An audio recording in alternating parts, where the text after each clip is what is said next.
Workers who make minimum wage are protesting across the metro Atlanta area. And not just here, but also across the country. And this is supposed to be the richest, most powerful United States or something. We can't get clean water to our people. The fight for clean water, the fight for environmental justice, the fight for living wages, the fight for voting rights, the fight for health care are all interlocked. That's why we gotta have a Poor People's Campaign. I'm getting together with all these people as a part of this, the Poor People's Campaign, and lifting up our voices together and demanding that we be treated with dignity and respect. Oh, we're not free, and yet I swear this oath that America will be. After her husband had been shot, Coretta Scott King was asked what I like to call a one-dimensional question that she turned into a multi-dimensional answer about justice. Coretta, the question went, tell us what you think about violence since you've been the victim of violence. She says, violence is far more than my husband's assassination. Poverty is violence. Everybody, a lot of energy. I see it's early morning. Didn't somebody get fired for striking? What do we want?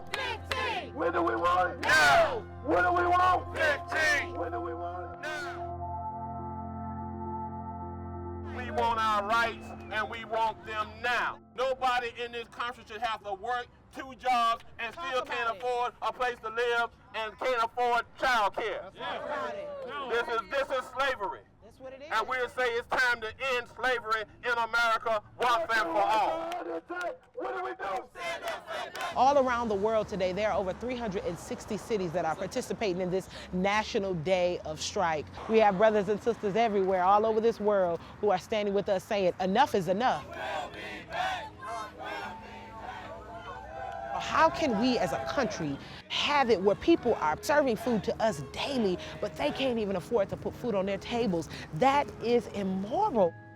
There are over 64 million workers in this country who are living below the poverty line. That's immoral.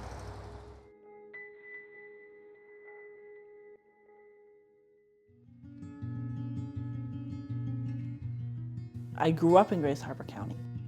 It's home for me, and I've always had a deep love for this place and for its people. When I came back to Grace Harbor, I was surprised to see the number of millennials on the street, the number of people in my generation who are experiencing homelessness. We live in a community and really in a nation where people are blamed for their own poverty. The most important thing that we can do is give people a sense of personal dignity. People's stories are going to be told today. We're going to have testimony. And even though there's no big fancy courtroom here, there's more justice going on here today than you see in most of those so-called official courts. We're a community of working people, poor people, have decided to put the system on trial. They're always putting us on trial. Let's put them on trial for a change. So with that, let's get going. Well, I think that the Poor People's Campaign is a way to start having conversation, the way to start remembering that we're not alone, the way to start combating the really deep evils in our society, both economic and racial, and start imagining what a better world might be. During the recession, the New York Times did an article where they said Elkhart County is the white-hot epicenter of the economic meltdown. Our community lives and dies with RVs. We got hit really hard during the recession. Our unemployment rates went from about 4 or 5% to over 18% in the matter of a couple months. The jobs are back, but they're paying so much less money than what they were being paid before. And people can't catch up. They can't get back to where they need to be so that they're comfortable. I've been told that my generation is the first modern generation that will have a lower standard of living than our parents. And as I think about, if I'm going to have kids, is it going to keep going in that direction, or are we going to find a way to turn it around and turn it around together? The gumbo's ready. Hopefully everybody will like it. It's spicy. It's spicy? It's spicy.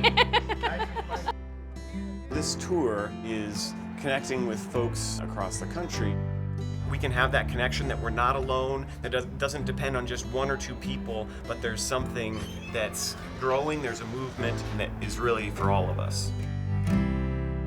No one ever laid down and dreamt that you would be in a fight for water. We can go to the gas station and fill up your car with lead-free gas. You can go to the hardware store and get a gallon of lead-free paint. But you can't go home and turn on your faucet and get a glass of lead-free water? It's going on 3 years without municipal water. I mean, it's just so sadly indicative of other places that I see across the nation. This is honestly quite sickening that in this supposed to be the richest, most powerful United States or something, we can't get clean water to our people. I mean, that's disgusting that we have children with lead poisoning. Yes, Flint is paying some of the highest water bills in the country, and it's not fair. We want Medicare for all impacted residents, regardless of age. We know what we need to get out of this crisis. Thank y'all very much. Love y'all.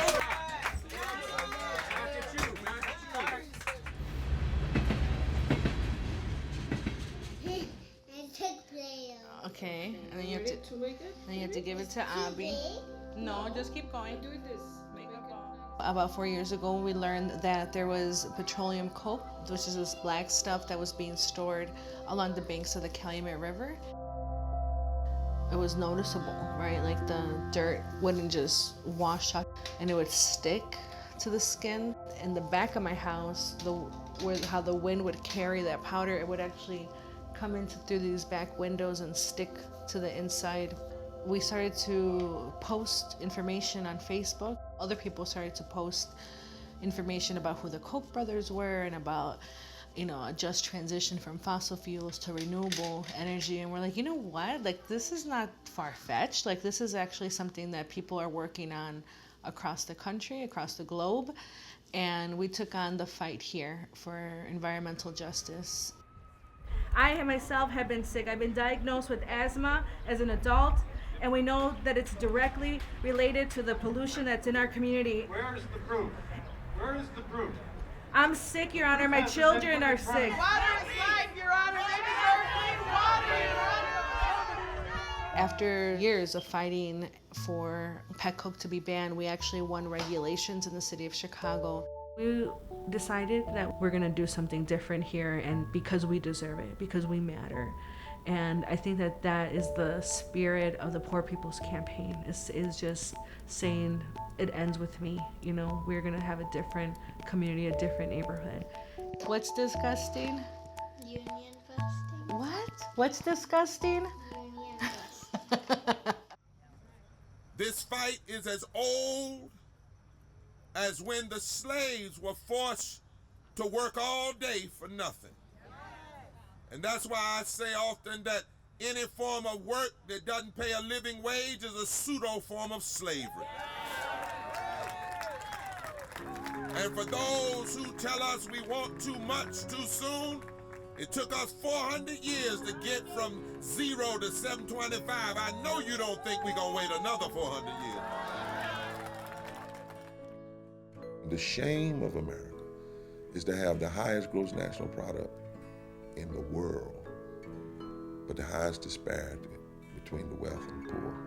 I and so many others, we choose not to be on the side of violence, but on the side of justice, love, and nonviolence.